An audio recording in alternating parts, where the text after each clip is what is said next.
pass my tax increase. If you don't raise taxes on yourselves, the kids are going to get it. He held up a gun to students and the future generations of California, saying, if you do not pass these taxes, I'm going to cut K through 14 education, I'm going to cut public higher education in this state entirely.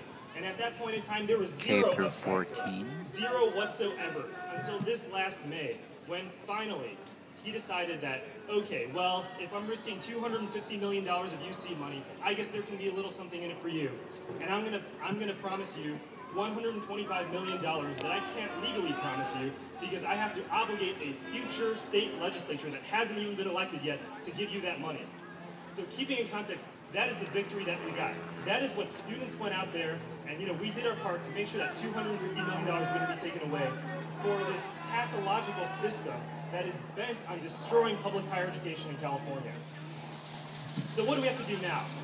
We have to hold the people that authored Prop 30 to be accountable to A, give us the money that they promised us, and B, now that they know that the voters of California care about public higher education, we have to let them know that they have to be creating a plan in which the future generations have access to upward economic mobility, to the promise of a future, not just for the rich, but for everyone in California. Prop 30 was bullshit. And we had to root for that bullshit. And hopefully, we can hold them accountable so in the future, we don't have to root for bullshit anymore. Thank you, everyone.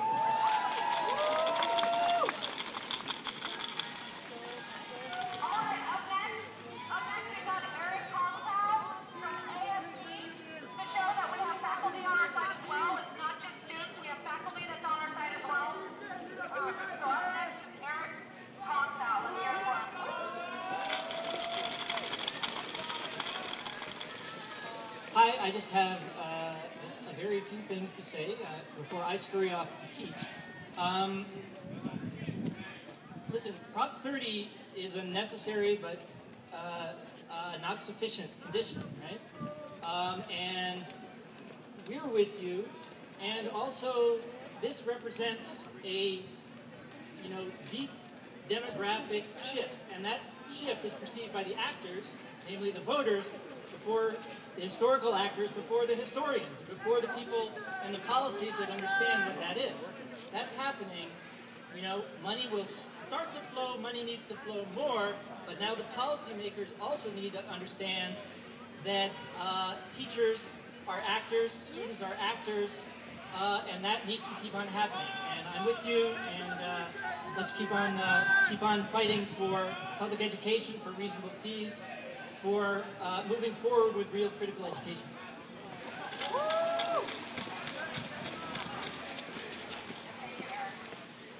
How many people here are freshmen? How many people here your corner here at UCI? Okay. So UCI is undergoing this process of privatization.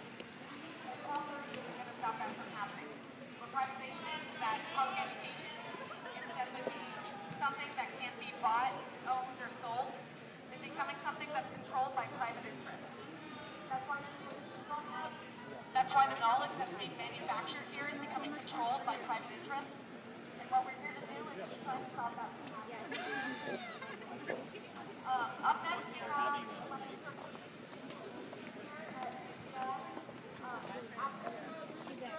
active on top of that. And she's going to talk to you about her experience here. How you doing, guys? My name is Alexis. I'm a second-year sociology major here at UC Irvine. I just want to tell you guys a little bit about my story and about how tuition increases affect me personally. So just a brief background about myself. I'm from LA. I was raised by a single father. When I was 16, I had some family issues going on at home, and that kind of eventually led to me being on my own. So 16, I was at the beginning of my junior year, and I ended up missing my whole junior year of high school, and I started working, and I came to the conclusion that if I wanted to get back into school for my senior year of high school and eventually come to a four-year university like I had originally dreamed of since I was like in middle school, that I would have to get emancipated.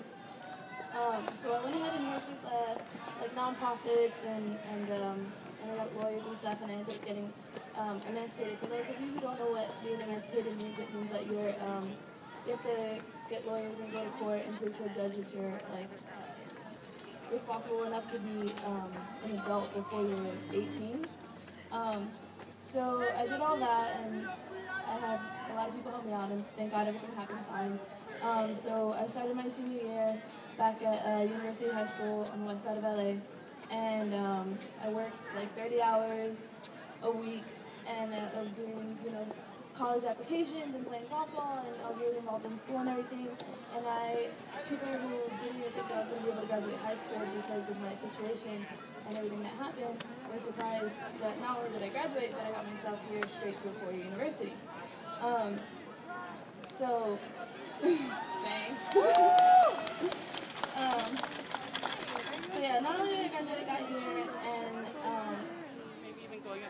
I want to go to law school because working with all the lawyers and the people who helped me, get emancipated or whatever, like, I decided that I want to turn back and give back to my community. It's something that I'm very passionate about.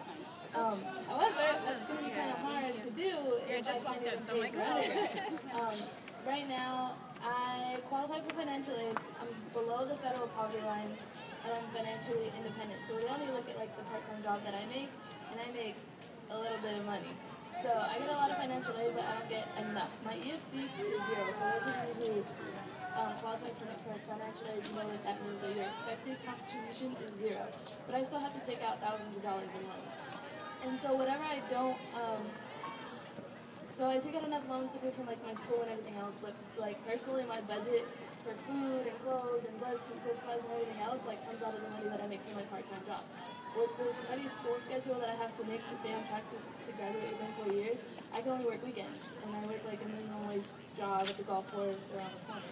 So if I make X amount of money and I need more than X to get what I need, I don't have it. I don't have mom and dad to run to say, hey, I don't have enough money, can you just stop me, and so I can buy groceries and stuff. Like, if I don't have money, I don't have money, I'm not eating, I'm not buying whatever I need, and that sucks. And it's like, I know a lot of people may not have the exact same situation that I have, but I know plenty of people who are in a similar situation and they can't afford these increases. It's not fair, it's not right. People should be able to go to school, we don't have to stop.